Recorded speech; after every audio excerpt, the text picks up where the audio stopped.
আসসালামু আলাইকুম। আমি লাকি মজুমদার বলছি বগুড়া থেকে।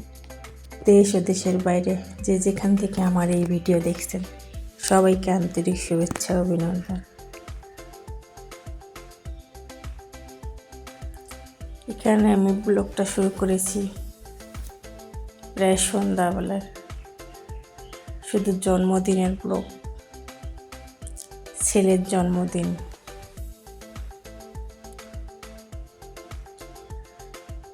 এই জন্য ব্লগটা শুরু করেছি।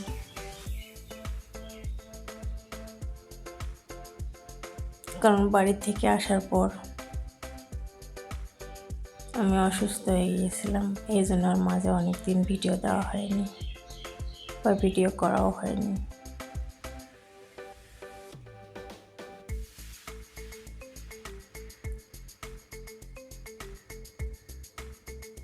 তাই জন্মদিনের ব্লগটি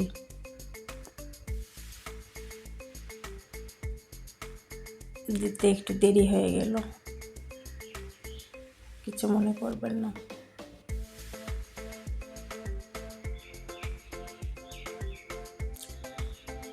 যাই হোক, অসুস্থতা কাটিয়ে এখন কিছুটা সুস্থ হয়ে গিয়েছি, তবে পুরোপুরি সুস্থ হয়নি, কোনো কিছুটা সমস্যা আছে।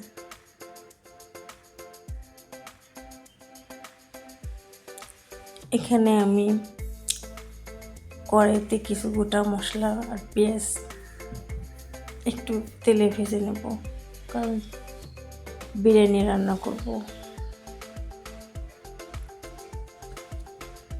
পেঁয়াজগুলো ভাজা হয়ে আসলে আদা, রসুন, কাঁচামরিচ, গোটা মশলার পেস্ট এখানে দিয়ে দিচ্ছি, আর সাথে কিছু জিরার গুঁড়া পরিমাণ মতো। যেহেতু আমি মুরগির মাংস দিয়ে বিরিয়ানিটা রান্না করব, সেহেতু মুরগির মাংসটা কিন্তু আগে থেকেই আমি একটু মশলা দিয়ে তেলে ভেজে নিয়েছি, কারণ মুরগিটা তো সকাল সকাল একটু রেডি করে নিয়েছি। এই জন্য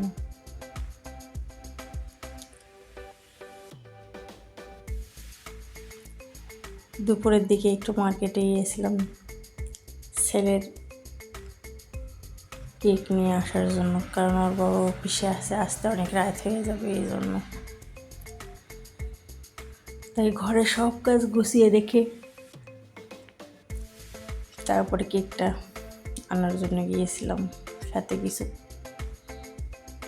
সেরামিক্সের জিনিস, কাঁচের জিনিস নিয়ে এসেছি ছেলের গিফট হিসেবে, সাথে একটা গাড়ি পছন্দ। এদিকে আমি মাংসটা ভালোভাবে কষিয়ে গুঁড়া মরিচও দিয়ে দিয়েছি একটু সুন্দর কালার হওয়ার জন্য। যেহেতু মাংসটা কিছুটা রান্না হয়ে গিয়েছে তেলে ভাজে, এখন একটু পরিমাণ মতো অল্প পরিমাণে পানি দিয়ে দিচ্ছি, একটু সুন্দর করে কষিয়ে নেব তেল উঠে আসা পর্যন্ত। কারণ আমি মাংসটা কষানোর পরে এখানে চাউল দিয়ে দেব, অর্থাৎ মাংসের সাথে চাউলটা ভালো করে ভেজে রান্না করব বিরিয়ানিটা। চালগুলো প্রায় 10-15 মিনিট আমি ভিজিয়ে রেখেছিলাম, এরপরে অনেক কাপড় ভালো করে ধুয়ে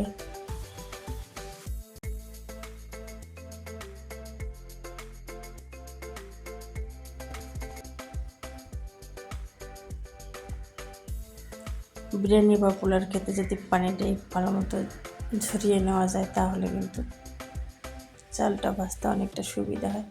যাই হোক, দেখতে পাচ্ছেন অফ ক্যামেরায় কিন্তু মাংসটা প্রায় আমার রান্না হয়ে গিয়েছে। এখন চালগুলো দিয়ে দিচ্ছি, সাথে কটা তেজপাতাও দিয়ে দিলাম। এখন ভালো করে নাড়াচাড়া করে বিরিয়ানির জন্য চালটা রেডি করতে হবে। এ পর্যায়ে একটু ঝাল হওয়ার জন্য কিছু কাঁচামরিচ দিয়ে দিচ্ছি, এবং হয়ে গেলে পরবর্তীতে বাকি কিছু কাঁচামরিচ দিয়ে দেবো ফ্লেভার আসার জন্য। এদিকে আমি ইন্ডাকশনও পরিমাণ মতো পানি বসিয়ে দিয়েছি। যেহেতু আমি 5 পট চাল বসিয়ে দিয়েছি, সে 10 পট পানি দিয়েছি, কারণ চাউলগুলো বাড়ির না, এটা কেনার চাউল, এই জন্য একটু পানির পরিমাণটা একটু বেশি দিয়েছি। সাধারণত চাউলের সে পানির পরিমাণ একটু কম দিয়ে দিন। চাউল যে বিরিয়ানিটা ওটা কিন্তু অনেকটা ঝরঝরা হয়। কথা বলতে বলতে এদিকে আমি যেগুলো যেহেতু মার্কেটে গিয়েছিলাম কেক কেনার জন্য, ছেলের গাড়ি কেনার জন্য, তবে এই সিরামিক্সের ট্রেটা আমার খুব পছন্দ হয়েছে, সাথে কোকের গ্লাসগুলো।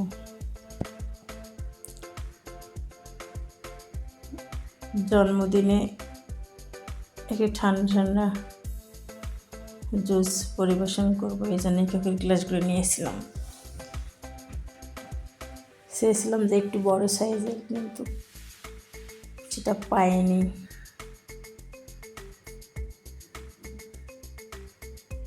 তবে এগুলো বড় আছে, বেশি ছোট না, কারণ এত বড় জিনিস সবসময় কিন্তু সচরাচর পাওয়া যায়। তবে এই জিনিসটাও অনেকটা সুন্দর দেখতে, এই জন্য নিয়ে এসেছি।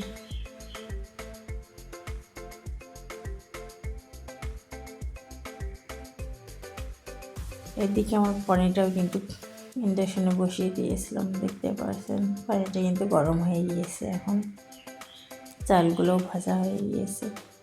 এই পর্যায়ে আমি পানি দিয়ে দিচ্ছি।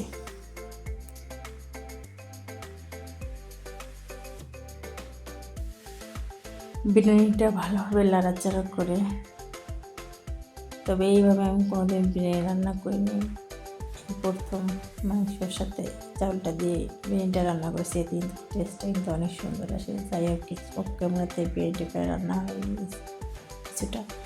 এখন পরিমাণ মতো একটু জিরা আর যে রেখেছিলাম কিছু কাঁচামরিচ, সেটা দিয়ে দিচ্ছি। কারণ বিরিয়ানির ক্ষেত্রে বা মাংসের ক্ষেত্রে একটু ঝাল না হলে কিন্তু ভালো লাগে না।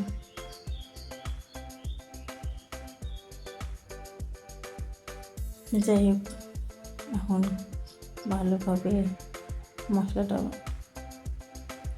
মিশে যাওয়া পর্যন্ত একটু নাড়াচাড়া করে লো হিটে কিছুক্ষণ চুলার উপরে রেখে দেবো। এতে বিরিয়ানিটি কিন্তু অনেকটা ঝরঝরা হয়ে যাবে।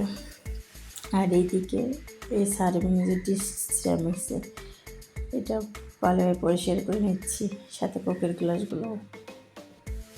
কারণ আগে দিয়ে একটু পরিষ্কার করে রাখলে পানিটা ঝরে গেলে পরে সার্ভ করতে অনেকটা সুবিধা হয়। তবে আমার এই সার্ভিং কেয়ার কোকের গ্লাসগুলো কেমন হয়েছে কমেন্টসের মাধ্যমে কিন্তু জানাবেন। তবে দামটা এখন বলছি না, যদি কেউ জানতে চায় তাহলে দামটা পরবর্তীতে অন্য কোনো ভিডিওতে বলে দেব। যেহেতু বেসিনের পাশটা একদম ছোট, সেহেতু থালাবাটি এরকম করে জমিয়ে রাখলে আমার পছন্দই না, সাথে যা হয় দেখি। যেহেতু আমার কোনো হেল্পিং হ্যান্ড নেই, নিজের কাজ নিজেই করতে হয়, এই জন্য চেষ্টা করি সাথে থালাবাটিগুলো পরিষ্কার করে রাখতে, এতে বেসিনের পাশটা অনেকটা ফাঁকা থেকে দেখতেও ভালো লাগে। যাই হোক, কোকের গ্লাসগুলো ভালো করে ধুয়ে পানিটা ঝরিয়ে নেব।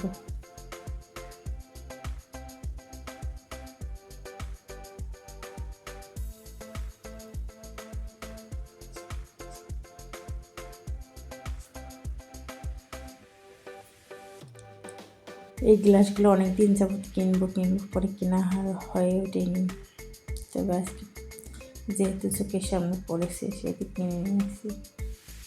আর এইদিকে পেঁয়াজ ব্রেস্তাটাও করে নেব বিরিয়ানির জন্য। তাই পেঁয়াজ ব্রেস্তার মধ্যে আমি হালকা একটু পরিমাণে লবণ দিই, এটি কিন্তু খেতে অনেকটা ভালো লাগে। আর পেঁয়াজ ব্রেস্তায় যদি আমি একটু ঘি অ্যাড করি তাহলে কিন্তু এর কালারটা অনেক সুন্দর আসে আর বিরিয়ানির টেস্টটাও কিন্তু অনেক ভালো লাগে।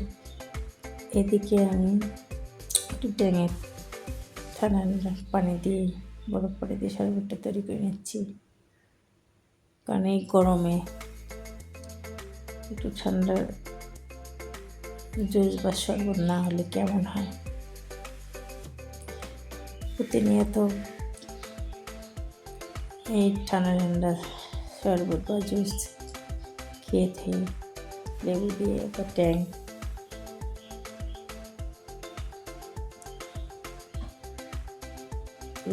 যেহেতু কেমিক্যাল থাকে সেহেতু লেবুর শরবতটা কিন্তু শরীরে আমাদের অনেকটাই উপকার, অনেকটা ক্লান্তি দূর করে দেয়।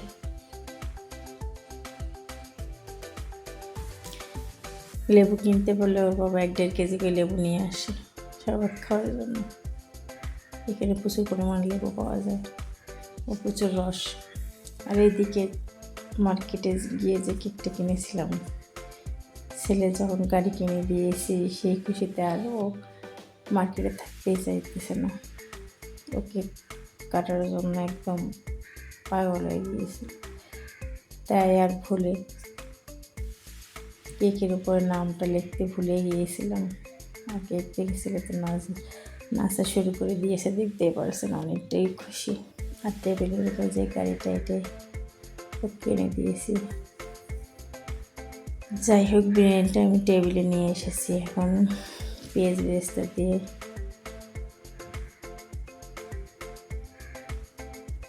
ভালো করে লড়াচড়া করে এটা পরে প্লেটে এগুলো রেডি করে নেব।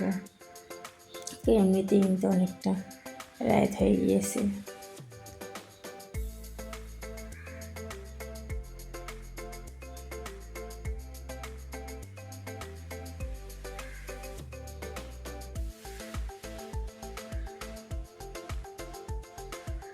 বিরিয়ানি খেতে একটু গরম গরম না খেলে কিন্তু ভালো লাগে না। এদিকে কোকের গ্লাস ধুয়ে রেখেছিলাম, পানি ঝরিয়ে গেছে, এখন টেবিলে নিয়ে এসেছি, জুসটা দিয়ে দেব।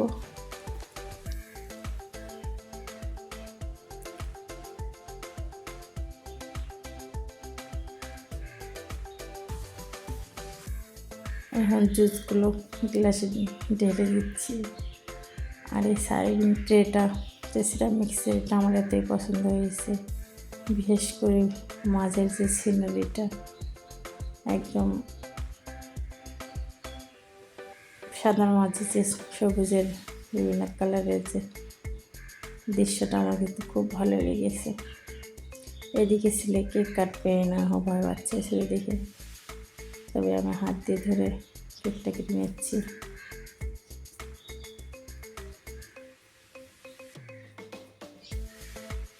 আর এই গরমে কাজ করাটা যে এতই কষ্টকর হয়ে গিয়েছে, বৃষ্টি যতই হয় না কেন গরমটা কিন্তু থেকেই যায়, শেষ নেই। ইদানিং প্রচুর গরম, আর এই গরমে সারা দেশের যে পরিস্থিতি, সেই কোটা আন্দোলন, বাংলাদেশের অবস্থা কিন্তু অনেক ভয়াবহ। যাই হোক, সবাই তো করবেন তাড়াতাড়ি যেন এগুলো শেষ হয়ে যায় সংগ্রামগুলো।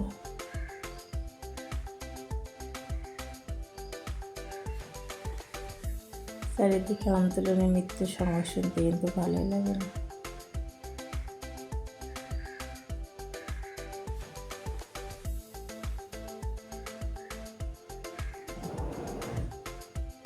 কেকগুলো কেটে সার্ভিং যে সিরামিক্সের ডিশটা ওটাই সাজিয়ে নিয়েছি, আর বিরিয়ানিগুলো প্লেটে তুলে নিচ্ছি। আর কি অসুস্থ হয়েছিলাম সেটা আপনাদের সামনে তুলে যাচ্ছি। বাড়ি থেকে বেরিয়ে আসার পর কিন্তু আমার পিঠে বড় ধরনের একটা ফোড়া হয়েছিল, ফোড়াটা কিন্তু অনেক প্রশস্ত হয়েছিল, ইনফেকশনও করেছিল, প্রচুর ময়লা এসেছিল। হাসপাতালে গিয়ে কেটে ময়লাগুলো বের করতে হয়েছে। প্রায় 6 দিনের মতো ড্রেসিং করতে হয়েছিল পর্যটকের।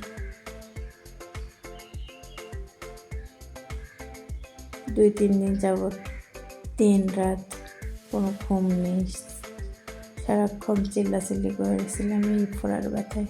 জীবনে এরকম কষ্ট করিনি কোনো অসুখে। মাশাআল্লাহ 2টা সিজার হয়েছে আমার, 2টা বাচ্চা, তবে এরকম কষ্ট হয়নি। ফোড়ায় যতটা কষ্ট হয়েছিল, এইদিকে ফোড়ার ব্যথা আর এদিকে ঘর গোছানো, রান্না বান্না, কী যে কষ্ট হয়েছিল বলার ভাষায় নেই। যাই হোক, আল্লাহ যাক করে মঙ্গলের জন্যই করে। এখন কিছুটা সুস্থ হয়েছি।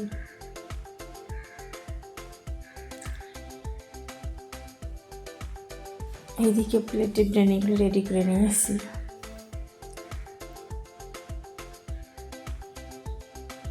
এই অসুস্থতা কিছুটা এখনও আছে, এই জন্য আর বিশেষ কিছু কটা করে আয়োজন করিনি, কাউকে ডাকিও নি।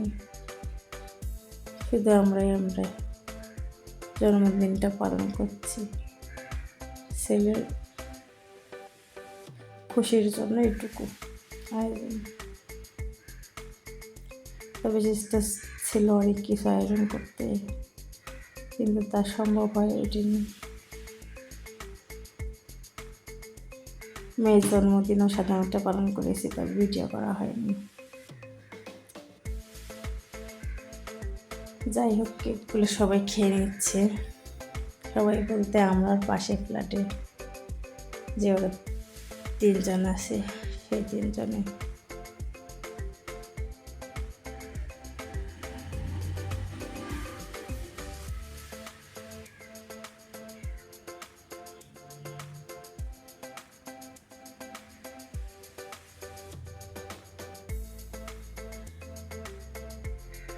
অফ ক্যামেরাতেই কিন্তু, অর্থাৎ অফ ক্যামেরা বলতে ক্যামেরার আড়ালেই কিন্তু কেকগুলো খাওয়া হয়ে গিয়েছে। ক্যামেরার সামনে কেউ আসবে না। কেকগুলো খাওয়া হয়ে গেলে এখন জুসগুলো খেয়ে নিচ্ছে।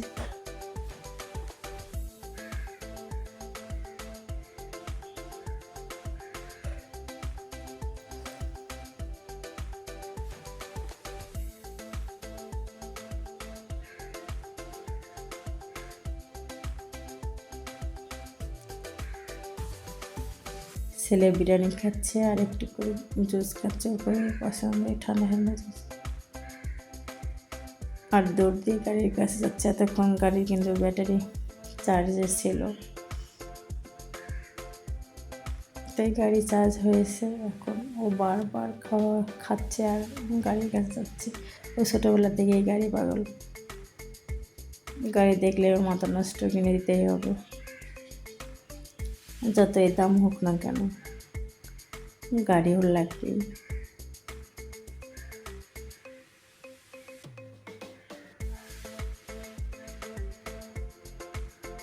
যাই হোক, ভিডিও প্রায় আমি শেষ প্রান্তে চলে এসেছি। এখন আপনাদের কাছে বিদায় নেওয়ার পালা। আজকের ভিডিও কোনো অংশ যদি ভালো লেগে থাকে অবশ্যই এটা লাইক দিয়ে দেবেন। আল্লাহ হাফেজ, আসসালামু আলাইকুম।